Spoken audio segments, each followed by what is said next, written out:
The third and final section of the new offender orientation program focuses on the special conditions of supervised release and probation. Special conditions, like the standard conditions of supervision, are listed on your judgment and commitment order. These conditions vary from individual to individual.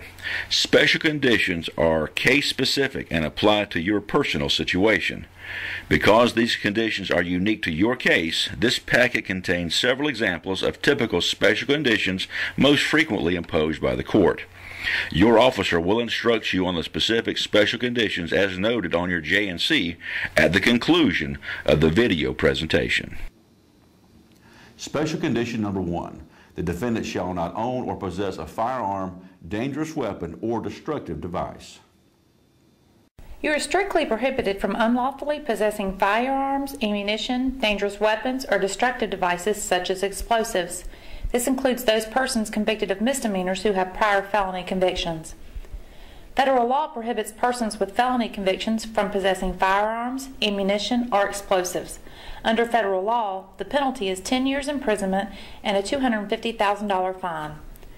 Florida law makes possession of a firearm by a felon a second-degree felony, punishable by up to 15 years imprisonment. Violation of these laws is a violation of your supervision. It is mandatory revocation if a person on supervision is in possession of a firearm.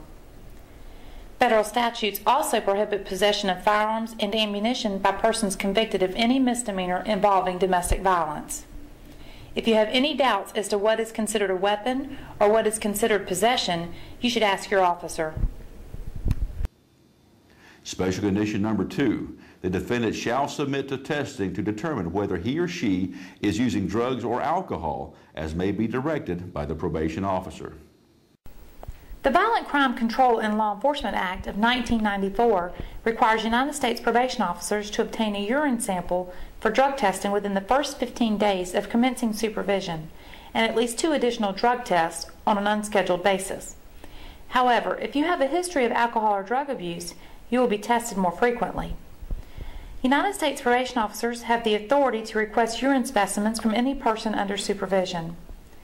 Failure to submit a urine specimen upon request is a violation of the conditions of your supervision. The use of controlled substances while under supervision is prohibited and must be reported to the court.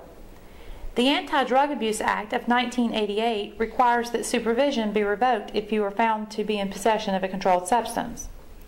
If you take prescription medication, you must provide proof of the prescription to your officer.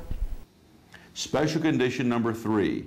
The defendant shall participate in a program of substance abuse treatment.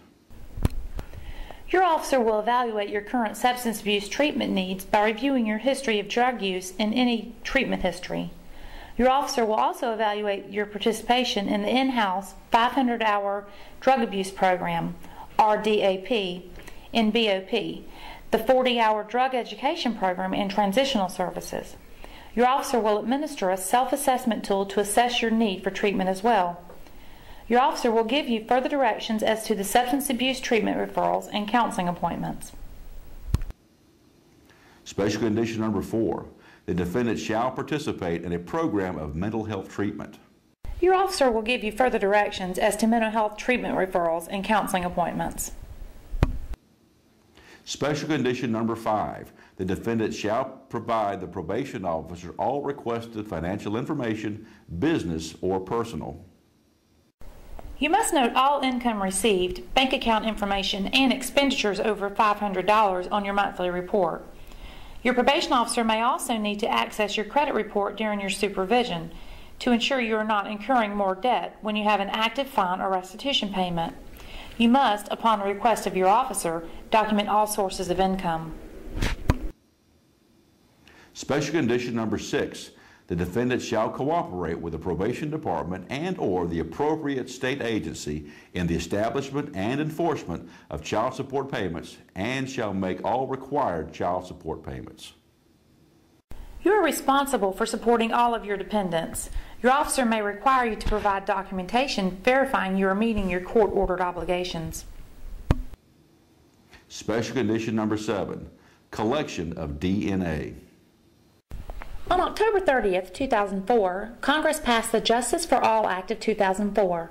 Public Law No. 108-405, which amends 42 United States Code Section 14135 A.D.1 and 10 United States Code Section 1565D to expand the list of qualifying federal and military offenses that require DNA collection. The amendment includes a mandatory condition requiring all persons convicted of any federal felony offense to submit to DNA collection. This DNA collection consists of a blood sample and fingerprints. If you are being released from BOP, you may have previously provided a DNA sample. If you do not have a DNA sample on record, your probation officer is responsible for the collection of a sample.